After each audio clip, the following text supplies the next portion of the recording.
Andito tayo ngayon sa Calamba, Laguna para sa Pag-ibig Fund South Luzon Housing Fair. Narito si DSUD Secretary and Pag-ibig Fund Chairman Jose Ramon Aliling, Pag-ibig Fund CEO Marilyn Acosta, Calamba City Mayor Rosela Rizal at iba pang mga opisyal ng DSUD, Pag-ibig Fund at mga opisyal ng lokal na pamahalaan ng Region 4A.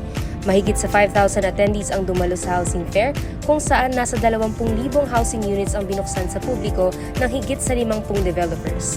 Ang housing fair ay nagbibigay ng pagkakataon sa mga Pilipino na magkaroon ng sariling tahanan at ayon sa mga dumalo rito, ito ay hakbang upang umangat ang kanilang pamumuhay. Patunay ito na Expanded 4PH ay nagbibigay ng pag-asa sa mga Pilipino na makamit ang kanilang pangarap na magkaroon ng sariling ligtas, disente at abot-kayang tahanan. Para sa mga updates patungkol sa Expanded 4PH, huwag kalimutang mag-like, share at follow sa aming social media pages at DSUD.gov.ph.